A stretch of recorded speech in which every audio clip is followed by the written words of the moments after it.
Imagine waking up in 2035. Artificial intelligence runs through every part of your life. It diagnoses diseases before doctors can.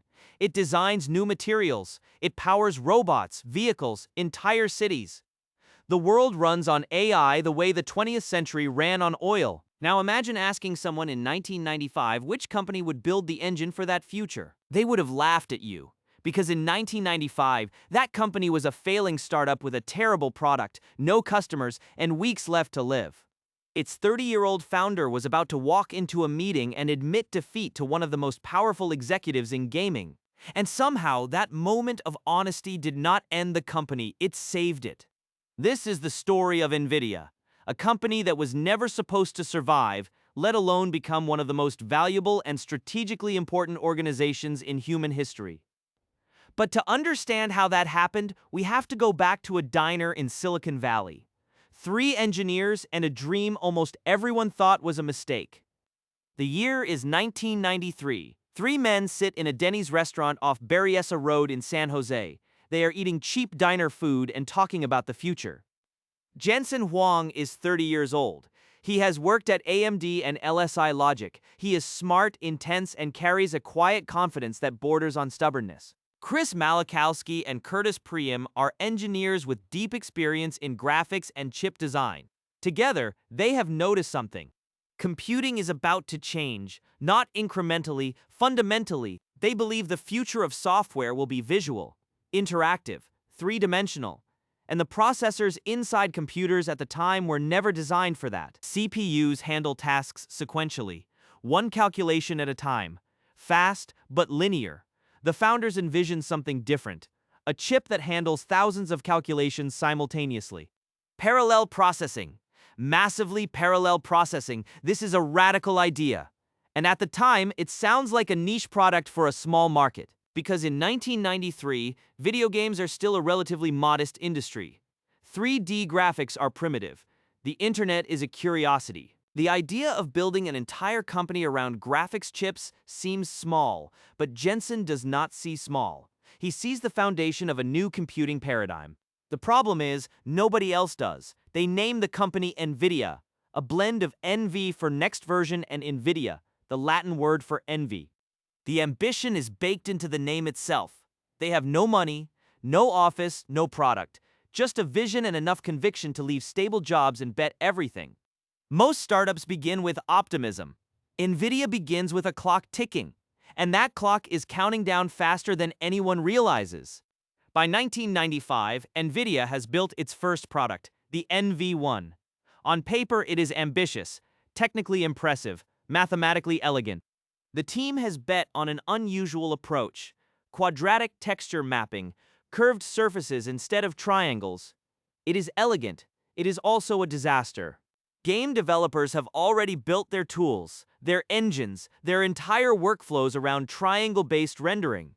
They are not going to rebuild everything for one startup's experimental chip. The market rejects the NV1 completely. Sales collapse.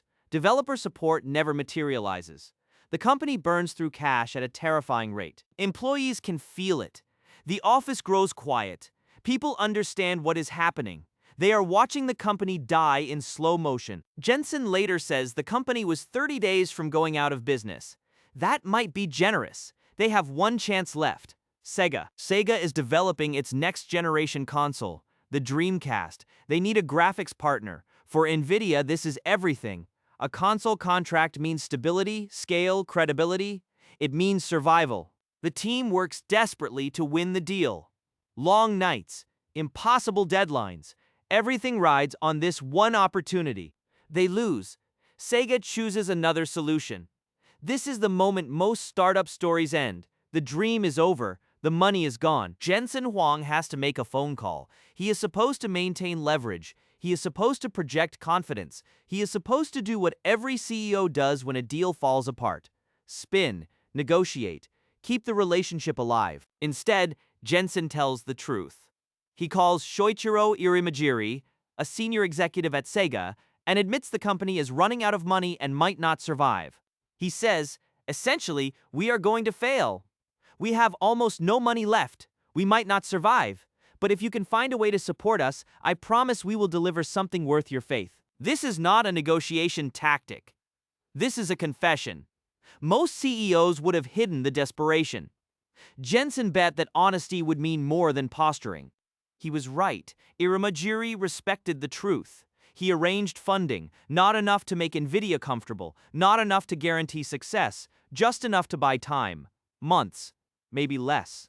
That money is the only reason NVIDIA survives. Without it, the company disappears in 1996. No GeForce, no CUDA, no AI revolution powered by NVIDIA hardware, just a footnote in Silicon Valley history. The moment is almost cinematic in its fragility. One executive in Japan chooses to believe one founder in California. The entire future of artificial intelligence rests on that human connection. That is not an exaggeration. That is exactly what happened. NVIDIA gets a second chance. They will not get a third. The company abandons its experimental approach completely. No more fighting industry standards. No more elegant mathematical theories that developers hate. From now on, NVIDIA builds what the market wants. Fast, compatible, practical. The result is the Riva 128. It is not revolutionary, it is not beautiful, it is not the chip Jensen dreamed of building in that Denny's parking lot, but it works. Developers adopt it, gamers buy it. The PC gaming market is exploding. Games like Quake and Tomb Raider are pushing 3D graphics into the mainstream. Suddenly, NVIDIA has a product that fits the moment. The Riva 128 sells over 1 million units in its first 4 months. NVIDIA is saved. The company goes public in 1999, the same year it releases the GeForce 256. NVIDIA boldly markets it as the world's first GPU. Gamers fall in love. Frame rates go up. Graphics get better. NVIDIA becomes synonymous with high-performance PC gaming. The narrative seems complete. Plucky startup nearly dies, survives, finds its niche, dominates gaming, happy ending, roll credits. Except Jensen Huang is not satisfied with happy endings. He is about to make a decision that will confuse Wall Street, frustrate investors, and cost the company hundreds of millions of dollars. A decision that will look like a mistake for nearly a decade. And that decision is called CUDA. In 2006, NVIDIA announces a software platform that lets developers program GPUs directly for tasks that have nothing to do with graphics. Scientific simulations, financial modeling, oil exploration, academic research. Why is Jensen pouring hundreds of millions into markets that do not exist yet? Wall Street hates it. Investors call it a distraction, a vanity project, a misuse of resources. Analysts write reports questioning Jensen's judgment. Internally, there are doubts. Engineers wonder if they are wasting their careers. The financial cost is enormous. Every dollar spent on CUDA is a dollar not returned to shareholders. But Jensen refuses to back down. He believes something that almost no one else believes in 2006. He believes parallel computing is not a niche for graphics. It is the future of all computing. He is making a bet that will take a decade to pay off. And during those 10 years, he looks like a fool. The company keeps investing, keeps building, keeps giving away CUDA for free to universities, researchers, students, training an entire generation of developers to think in parallel, to depend on NVIDIA's ecosystem. This is the move that will eventually create a moat so deep that trillion-dollar competitors cannot cross it. But in 2006, 2007, 2008, it looks like a mistake. Sometimes the most important decisions in history look wrong for a very long time. Around 2010, something begins to shift. Researchers working on artificial intelligence, specifically deep neural networks, start noticing something strange. The math that neural networks require is massively parallel. Thousands, millions, billions of small mathematical operations happening simultaneously. Matrix multiplications. CPUs choke on this workload. GPUs devour it. The same chips designed to render explosions and shadows in video games turn out to be almost perfectly optimized for training artificial intelligence. But there is a specific moment when the world realizes this. In 2012, a researcher named Alex Krzyzewski enters an image recognition competition called ImageNet. His approach uses deep convolutional neural networks, and he trains them on NVIDIA GPUs. His entry does not just win, it destroys the competition. Error rates drop dramatically. The entire field of computer vision shifts overnight. Suddenly, every AI researcher in the world needs GPUs. And almost all of them are already using CUDA. This is the payoff from that decade of investment. NVIDIA did not just have the right hardware when AI arrived. They had the right software, the right tools, the right ecosystem, and an entire generation of developers who had learned CUDA in university and now would not use anything else. The company did not pivot to AI. AI pivoted to NVIDIA. Competitors scramble to catch up. They cannot. Not because they cannot build fast chips. Eventually, some of them can. But because they cannot replicate 10 years of software infrastructure, documentation, libraries, frameworks, and trained developers. The moat is real, and it is deep. By the time the world understands what just happened, NVIDIA has already won. Then comes the explosion.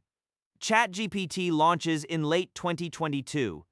Generative AI captures the global imagination. Suddenly, artificial intelligence is not a research topic. It is a product, an industry, a revolution. Every company on Earth decides they need an AI strategy. Governments declare AI a national priority. Tech giants race to build ever larger models.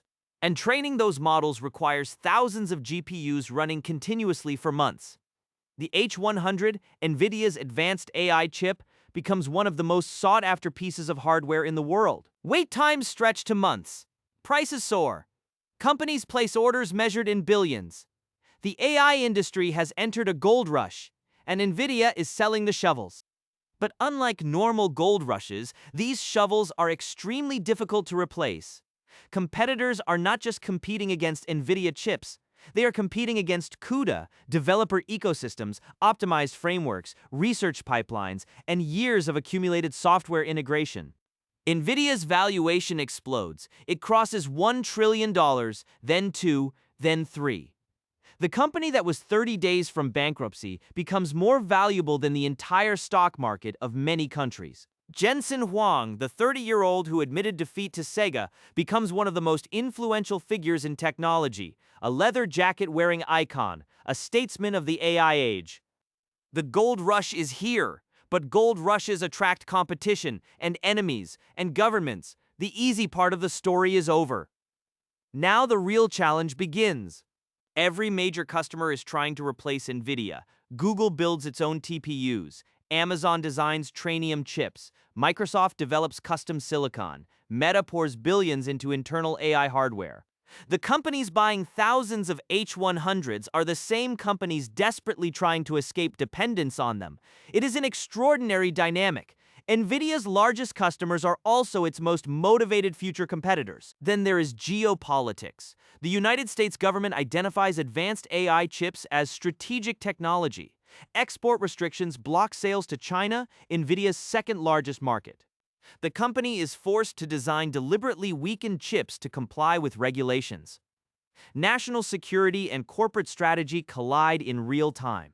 And there is Taiwan. NVIDIA designs its chips, but it does not manufacture them. Almost all production depends on TSMC, located on an island that China considers its territory. The entire AI industry runs through a single point of potential failure. Everyone in the supply chain knows this. Nobody has a solution. The power problem is equally daunting. Modern AI data centers consume electricity at staggering scales. Training a single large model can use as much power as thousands of homes over months.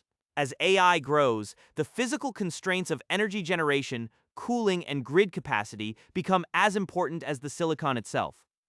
The future of AI is not just a software problem. It is a physics problem, an energy problem, a geopolitical problem. And NVIDIA sits at the center of all of it. Let us return to that Denny's restaurant in 1993. 3 engineers with no money and a dream nobody understood. A failing product. A near-death experience. A phone call to Japan that could have gone very differently. None of them knew what they were building. The GPU was invented for video games. It became the engine of artificial intelligence. The company survived failure, rejection, and a decade of being misunderstood. It built infrastructure the world did not know it needed until the moment it needed it desperately. There is something poetic about it. The technology we built to simulate imaginary worlds turned out to be the technology we needed to build actual intelligence. NVIDIA's story is not just about a company. It is about what happens when someone bets on a future nobody else can see. When they keep betting through failure, through ridicule, through years of being told they are wrong. Sometimes the most important things in history look like mistakes right up until the moment they look inevitable. The question now is what comes next? AI is still in its infancy, the hardware is still evolving, the geopolitics are still unfolding. The energy constraints are still unresolved. NVIDIA's position is powerful, but power attracts challengers. The company that nearly died 3 decades ago is now too important to fail, and too dominant to be left unchallenged. The next chapter is being written right now, and if history is any guide, it will probably look like a mistake before it looks like the future. What do you think NVIDIA builds next? Let me know in the comments. Thank you for watching. If you enjoyed this story, subscribe for more deep dives into the companies shaping our future.